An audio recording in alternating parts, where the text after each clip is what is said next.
성부와 성자와 성령의 이름으로 아멘. 예, 안녕하십니까? 벌써 10번째 영상을 올리게 되었습니다.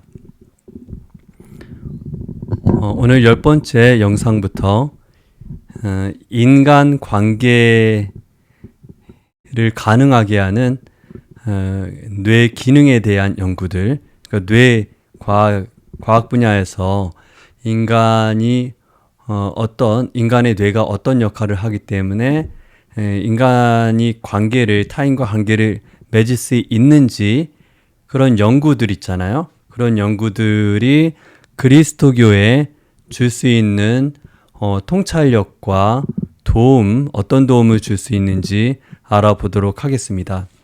뿐만 아니라 그 대인관계 발달을 타고난 인간 본성이라고 볼 때 본성에 기인한 관계성, 그러한 인간적인 본성에 기인한 발달이 지닌 한계와 그 한계를 넘어서게 하기 위해 그리스도교가 할 역할을 알아보도록 하겠습니다. 사실 뇌에 대한 과학적 연구는 그리스도교와 대화가 가능합니다. 왜냐하면 두 분야 모두 공통 주제를 많이 가지고 있기 때문입니다. 뇌에 대한 연구 주제 가운데 이러한 것들이 있어요. 뇌과학에서 연구하는 주제 가운데 인간성에 대한 연구, 인간 서로 간의 관계에 대한 연구, 하느님에 대한 체험 등 이런 연구들이 있는데, 이런 연구 주제들은 모두 그리스도교에서 중요하게 생각해오던 바입니다. 하지만 뇌에 대한 이런 연구들이 그리스도교에 마냥 반가운 손님일 수만은 없습니다. 왜냐하면 조금 전에 얘기했던 주제들 있잖아요. 인간성이라든지 사람들 간의 관계, 하느님에 대한 체험들, 이런 연구들, 이 외에 다른 연구들도 많지만, 이런 연구들을 이런 주제들이 가능한 이유가 바로 인간 안에 있는 화학적인 물질 반응으로만 해석하는 경향이 있기 때문입니다. 인간을 단순하게 물질이나 육체로만 볼 수 있는 소지가 다분하기 때문입니다. 물질, 화학 차원에서 이런 주제들을 다룬다는 얘기죠. 그래서 두 분야는, 그러니까 신학과 뇌과학 분야는 서로를 존중하면서 대화할 필요가 있을 것입니다. 제가 오늘 소개해드리는 자료도 그런 맥락에서 뇌에 대한 과학적인 연구를 그리스도교에 통합하려는 대화 차원에서 나왔다고 할 수 있습니다. 하지만 그 연구 자료는 두 영역 사이에 존재하는 차이도 간과하지는 않습니다.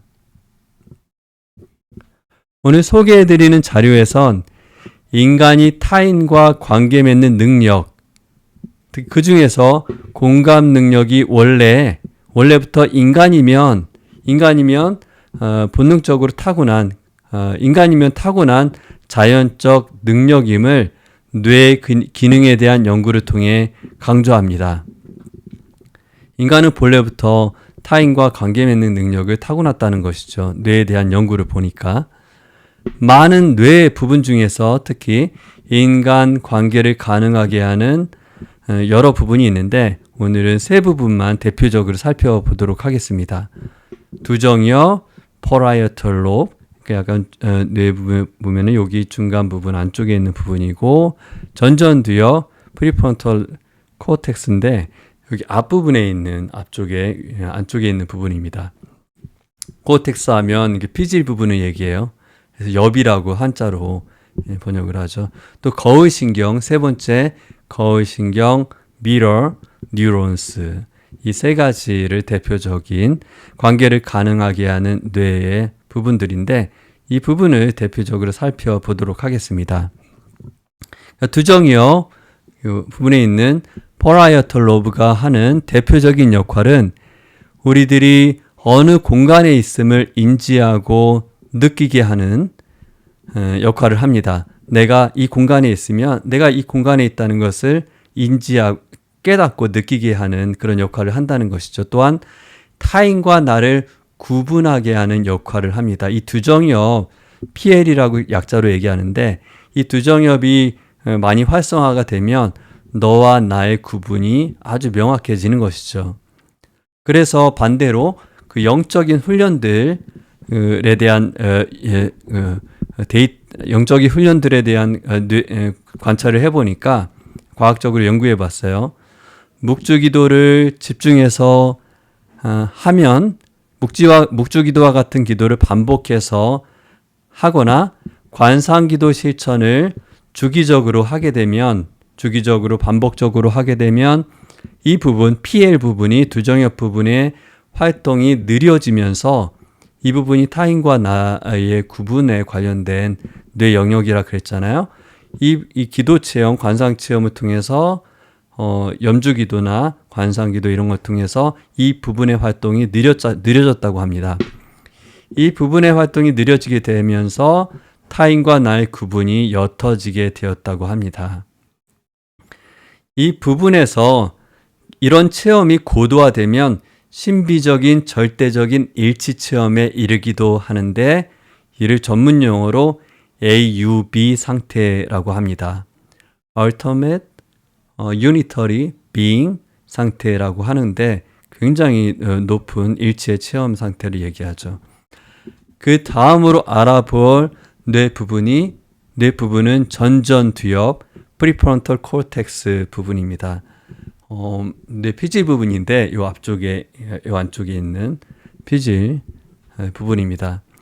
이 부분이 사회적 관계에 중요한 이유는 첫 번째, 사회적 관계를 맺는데 중요한 이유는 이 뇌가 이 아미달라라는 편도라는 다른 뇌 부분의 그 림빅 시스템에 있는 한 부분이에요. 그 편도와의 관계 때문입니다. 편도는 아마 많이 들어보셨을 것 같아요. 공포스러운 것, 그러니까 뱀이나 사자를 만났을 때 본능적으로 피하거나 싸우게 하는 결정과 관련된 뇌 부분인데요. 이 어떤 공포스러운 것을 보게 되면 이런 사자나 뱀 같은 공포스러움을 보게 되면 생각할 틈이 없잖아요. 바로 도망가거나 바로 싸워야 되잖아요. 살아남기 위해서. 그래서 바로 이 편도가 반응을 하게 되거든요. 그래서 그걸 보게 됐을 때 시상이 바로 편도로 가게 되는 것입니다. 반응을 빨리 하기 위해서. 또한 하지만 모든 그런 시상이 공포스러운 시상이 바로 편도로 가는 것은 아닙니다. 이 두 가지 갈래가 크게 있는 것이죠. 또한 갈래로는 이 아까 얘기했었던 전전두엽으로 또한 보내지기도 합니다. 그러니까 전전두엽 프리프론털 코텍스로 보내지게 되는데 어떤 공포스러운 것, 어떤 감정적인 그런 반응이 두려움이나 이런 것들이 일어났을 때 전전두엽은 약간 이성적이죠. 사회적으로 내가 하려는 반응이 맞는지를 통제하고 조절하게 하는 역할을 하게 됩니다. 만약에 내가 하려는 그 반응이 사회적으로 적절하지 않으면 판단해서 조절해서 하지 않게 되는 것이죠. 아니면 다른 반응으로 바꿔서 하게 하는 어떤 역할을 하게 하는 것입니다. 그게 바로 전전두엽과 아미달라의 관계라고 할 수가 있습니다. 그래서 이와 별도로 장기적으로 내 안에서 어떤 장기적인 관계, 타인과 장기적인 관계를 가능하게 하는 것도 이 전전두엽인데요. 때로 살아가면서 부정적인 감정들, 그러니까 긍정적이지 않은 나의 모습들, 상대방을 누르고 싶거나 또 타인을 이기고 싶은 충동이 이렇게 불뚝불뚝 올라오잖아요. 불쑥불쑥. 이럴 때 좀 이 전전두엽이 발휘되어서 이 충동들, 상대방을 누르거나 이기고 싶은 충동들을 자제하게 하기도 한다는 것입니다. 그럼 어때요? 이 자제하게 되면 관계를 해치는 그런 행동이나 말투를 피할 수 있게 되잖아요. 또한 이 전전두엽은 타인이 어떤 의도, 생각, 느낌을 지니는지 파악하는데 도움을 주기도 한답니다. 마지막으로 알아볼 관계에 관련된 뇌의 구조는 거의신경 미러 뉴론 씁니다. 미러 뉴론 다 아실 것 같아요. 거의신경은 타인의 의도를 파악할 때 활성화된다고 합니다. 그러니까 어떤 영상을 보거나 그 소리를 듣거나 또는 그림을 보거나 상관없이 그 영상이나 소리나 그림에 타인의 의도를 파악할 수 있는 단서가 있으면 활성화되는 것이죠.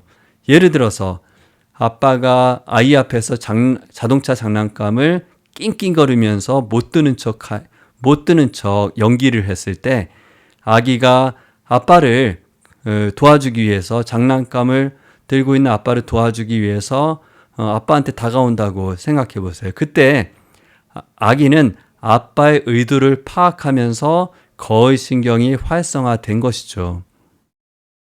또한 이 거의신경은 상대방의 의도와 관련된 부분이기도 하지만 그래서 활성화되는 부분이기도 하지만 타인의 표정을 이해하는 데도 도움을 준다고 합니다. 타인의 표정. 타인이 지은 표정을 내 안에 시뮬레이션 시켜서 이해하도록 돕는 역할을 하는 것입니다. 이 신경이 그것을 모방하는 것이에요. 실제로 얼굴 근육을 그 표정을 따라하는 것이 아니고요. 그 신경이 모방해 보는 겁니다. 그걸 시뮬레이션을 통해서 이야기하는 것이 거의신경이라고 할 수가 있습니다. 이렇게 대표적인 세 부분만 이렇게 알아봤는데 보니까 인간은 자연적으로 타고난 타인을 공감하고 타인과 관계 맺을 수 있는 능력과 그런 능력을 가능하게 하는 기관에 타고난 존재라는 것을 알 수가 있습니다.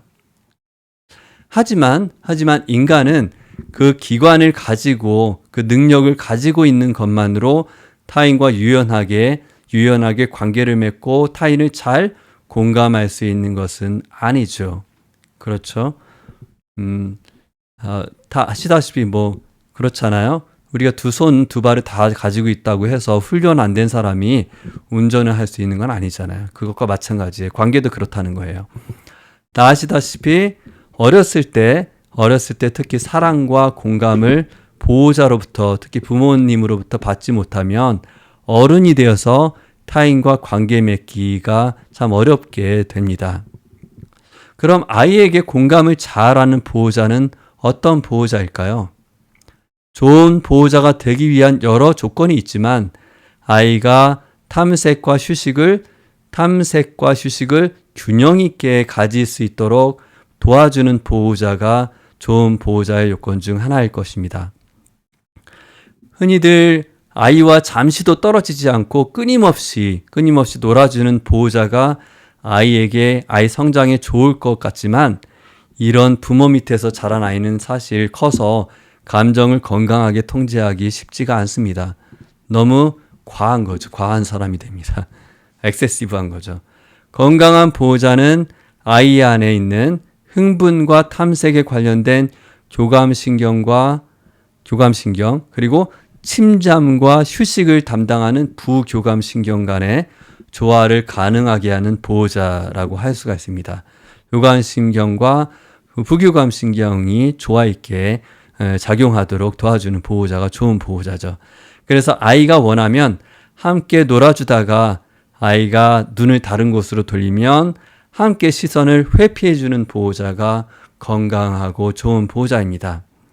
어느 정도 아이가 크면 항상 부모가 옆에 있지만은 않다는 의식, 부모가 언젠가는 떠나 있을 수 있다는 의식, 깨달음, 하지만 눈에 보이지 않지만 자기를 버린 것이 아니라는 그런 신념, 이것을 두 가지 동시에 줄 수 있는 보호자가 좋은 보호자고 부모들의 하나의 숙제라고도 할 수 있을 것 같습니다. 이렇게 하는 보호자가 아이 뇌 부분 중에 하나인 안화전두피지, 눈 안쪽에 있는 부분인데 안화전두피지, 오비트 프론트 코어텍스가 발달하는 데 도움을 주게 됩니다. 이 안화전두피질은 감정을 생성하고 발견하게 하는 변연체, 아까 얘기한 건 아니고 뭐라 그랬었죠? 또 다른 얘기인데, 아미달라도 이 림빅 시스템의 변연체에 속하는 기관이거든요. 이 아나전두피질은 이 감정을 생성하고 발견하게 하는 이 변연체 림빅 시스템과 아까 말씀드렸던 감정 반응을 조절하게 하는 전전두엽을 연결시키는 역할을 합니다. 연결하는 거예요. 아나전두피질이 이 전전두엽과 변연체를 연결하는 역할을 해요. 결국 아이의 부교감 신경을 발달시키기 위해서는 다가감과 물러섬의 조화로움이 필요한데, 이런 아이에게 다가가고 물러서는 그 조화로움을 잘 지켜주는 부모 아래서 아이는 이 아나전두피질 오비토프론트 코텍스가 발달하고, 관계에 굉장히 중요한 네 부분이거든요. 아이는 타인과 건강한 대인관계를 맺고 공감할 수 있는 어른이 될 가능성이 많다고 할 수 있습니다. 지금까지 말씀드린 내용을 종합하면 인간은 태생적으로 관계와 공감을 가능하게 하는 구조를 타고난 존재라는 것이고, 이 구조가 잘 발달하여 능력을 발휘하게 하기 위해서는 아이가 에너지 발산과 보존을 오가게 하는, 이 둘 사이를 오가게 하는 건강하게 공감하는 보호자가 필요하다는 내용으로 요약할 수 있을 것 같습니다. 이제 이 내용을 바탕으로 사람들이 서로 건강하게 관계 맺고 공감하며 살아가게 하기 위한 그리스도교가 할 수 있는 역할이 있는데, 그 역할을 두 가지 제안해 드리도록 하겠습니다. 첫째, 대인관계 성장에 필요한 조건인 교감신경과 부교감신경의 조화를 고려해 볼 때, 특히 전례는 참가자들의 에너지를 팽창시키고 동시에 에너지를 보존시키는 조화로운 반복으로 이루어져야 합니다. 벌써 미사 안에서 에너지 팽창과 에너지 보존에 관련된 그 요소들이 있긴 해요. 하지만 아직 부족한 것 같습니다. 특히 한국 카톨릭 교회에서 그 전례를 보게 되면 에너지를 보존하고 휴식하는 차원의 전례 요소는 강하지만 그 팽창시키고 에너지를 발산시키는 요소는 약하다고 생각합니다. 그래서 사목자나 전례 담당자가 각별히 생각해 볼 사안이라고 생각하는데요. 그리고 우리 스스로 혼자 기도할 때 두 가지를 조화시켜 보면서 해보면 어떨까 제안해 봅니다. 기도하면서 혼자 성가를 부르면서 몸을 이렇게 움직여 보기도 하고, 또한 침묵 중에 잠깐 몸을 움직이면서 노래하는 것을 멈추고 침묵 중에 십자가를 바라보는 시간을 가지는 것이죠. 이렇게 혼자 기도할 때 팽창과 보존을, 에너지의 팽창과 보존을 조화롭게 가져가 보는 것이죠. 이렇게 하면서 하는 기도를 하면 이런 두 요소가 반복되면서, 팽창과 휴식이 반복되면서 타인에 대한 공감과 대인관계 향상에 도움을 받을 수 있으리라 기대해 봅니다. 두 번째는 그리스도교가 할 수 있는 역할로서의 두 번째는 자연적인 인간 성장만으로 충분하지 않다는 것입니다. 인간은 타인과 관계 맺을 수 있는 기능과 능력을 타고났고, 이것이 보호자의 그 이외의 관계를 통해서 발달하긴 하지만, 인간은 본능적으로 자기 친족과 동족에 더 관대하고 공감을 잘하는 특성이 있습니다. 배타적인 것이죠. 이런 특성 때문에 자기 가족에게는 공감하던 다정한 가장이 다른 민족 사람들을 잔인하게 학대하고 학살하기도 합니다. 이런 자기 영어로 킨인데, 그러니까 동족과 친족, 영역 밖에 있는 사람들에게 배타적인 인간 특성 때문에 자연적으로 타고난 인간 공감 능력과 성장만으로는 충분하지 않다는 것입니다. 그래서 그리스도교가 할 역할이 있는 것입니다. 그리스도교, 성경과 신학이 할 역할이 있는데 가깝고 친숙한 사람들에게만 공감하려는 인간의 자연적인 성향을 넘어서서 신자들이 복음이 가르치는 대로 원수를 사랑하는 정신, 그리고 낯선 일을 맞아들이는 정신으로 예수님이 하셨듯이 그렇게 살아갈 수 있도록 도와주고 강조하고 가르칠 역할이 있는 것입니다. 오늘 10번째 시간 함께 해주셔서 감사하고 다음 11번째 영상부터는 수도복을 입을 수 있도록 날씨가 조금 선선해지면 좋을 것 같습니다. 아직 무더운 여름 건강 유의하시기 바랍니다. 영광이 성부와 성자와 성령께 처음과 같이 이제와 항상 영원히 아멘. 성부와 성자와 성령의 이름으로 아멘.